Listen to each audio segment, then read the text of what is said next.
Kemudian qala Sultan Al-Arifin Imam Jalaluddin As-Suyuti dalam kitabnya Al-Wasail Syarah Sama'il, ini yang terpenting yang ingin saya sampaikan, ma min baitin, tidaklah ada rumah, au masjidin atau masjid, au mahallatin atau tempat, guri'a fihi maulidin Nabi SAW, dibacain maulid Nabi.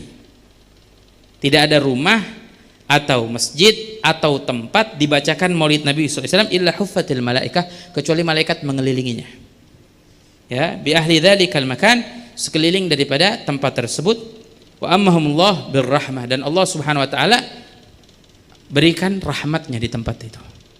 Kemudian apa lagi? Allah Subhanahu wa taala sinarkan, cahayakan tempat tersebut.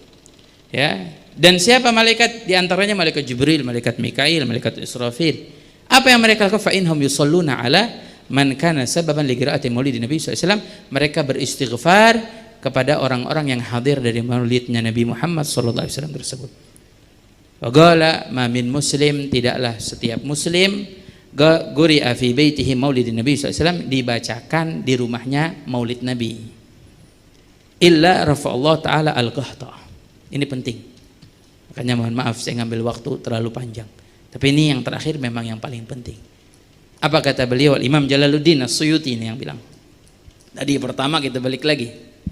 Siapa orang baca maulid Nabi SAW di rumahnya, kata beliau, illa rafa'allahu ta'ala al-ghahta. Pertama, Allah akan angkat dari rumahnya, keluarganya kekeringan. Insya Allah nggak ada airnya kekeringan, subur, sumurnya bakal airnya keluar. Terus apa lagi? Rafa'allah ta'ala al-waba, dan Allah akan angkat yang namanya wabah. Jadi kita nih yang sekarang lagi ketakutan dengan wabah, kebingungan dengan wabah, pengen wabah ini diangkat, nih caranya. Baca maulidnya Nabi Muhammad. Insya Allah berkah nih bulan maulid, di mana-mana maulid, di majalis-majalis maulid, Allah angkat wabah, bala, corona, virus semua diangkat sama Allah. Amin ya Allah ya Rabbal alamin. Terus apa lagi? Wal harq, dan Allah jauhin tuh rumah gitu dari kebakaran. Insya Allah orang yang rumahnya baca maulid nggak kebakaran. Saya pernah waktu tinggal di Kebon Jeruk, pernah sempet masak air, mau bikin teh, tapi saya tinggal keluar. Jadi lupa gitu. Oh, mobil keluar. Waktu sampai luar, orang kampung nelfon, "Beb, kayaknya ada asap di belakang." Yang benar. Iya, coba tolong. Saya teleponin ada jamaah majelis. Tolong dong dibantuin, dilihatin. Ternyata benar tuh, bakar tuh. Tapi subhanallah, bakarnya cuma begitu dong. Kalau pikir-pikir, wah ini sudah bisa merembet semua. Tapi apa? Berkah kita bacain maulid Nabi Muhammad. Insya Allah rumah kita bacain maulid Nabi SAW. Nggak ada tuh. Ini kata Imam Jalaluddin As-Suyuti. Diangkat sama Allah tuh. Kemudian apa lagi? Wal afat, kehancuran, nggak ada. Wal baliyat, wabak, bala, nggak bakal diturunkan di rumah orang yang baca maulidnya Nabi Muhammad. Wan nakabat, kegelisahan,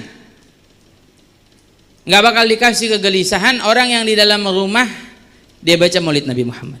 Jadi kalau ada yang sumpek, ada yang jenuh, ada yang apa lagi, gelisah, coba baca maulidnya Nabi Muhammad, baca maulidnya Rasulullah di rumah, insya Allah. Wal bughd, dan kebencian dari sifat diri kita diangkat sama Allah. Wal higid, wal hasad, hasad dari kedengkian. Wa aini su, dari pandangan yang jelek, dari ain, penyakit mata, orang lihatnya nggak enak aja. Ya, wal lusus, dari rampok. Ya, an ahli dzalikal bait, dari penghuni rumah tersebut, semua dijaga sama Allah, dirinya yang baca dan penghuni rumah. Yang paling hebat lagi, fa idza mata, kalau meninggal dunia ini orang yang baca maulid di rumahnya, hawwanallahu taala alaih, Allah mudahkan untuknya alaihi jawab munkar wa nakir, nanti di dalam kubur dimudahin sama Allah untuk bisa menjawab malaikat munkar dan nakir. Makanya dulu Habib Mundir sering ceritakan tentang keadaan di dalam kubur. Kita sebelum ditanya sama malaikat munkar nakir, yang pertama ditanya sosok seseorang, kenal apa enggak.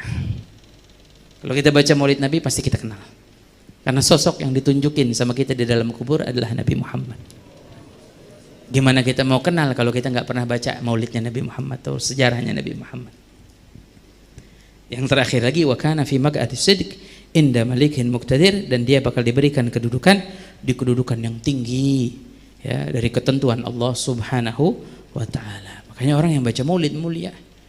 Makanya masyayikh kita, para habaib kita, para ulama kita selalu nekenin pembacaan maulidnya Nabi Muhammad SAW. Dari semua yang disebutkan, kata Dr. Syekh Ali Jumaah, beliau berkatakan nggak ada satupun ulama, kubarul ulama, pembesar ulama yang mengatakan maulid itu haram atau maulid itu nggak boleh. Semua tuh tadi kita sebutkan dari keistimewaan menganjurkan kita untuk membaca maulidnya Nabi Muhammad SAW. Terakhir pesannya, hidupkan nih bulan maulid dengan perbanyak sholawat kepada Nabi Muhammad. Baca maulid sempetin, nggak di majelis, di rumah. Kalau bisa sempetin di rumah, biar sekali kita buka maulid dia ulami, baca. Jamaah ada yang punya bukunya, baca di rumah, sempetin. Biar berkah rumah kita, biar jaga, dilindungi sama Allah Subhanahu wa taala dari wabah, dari penyakit, dari hal-hal yang buruk yang tidak kita inginkan, yang tadi sudah disebutkan satu persatu.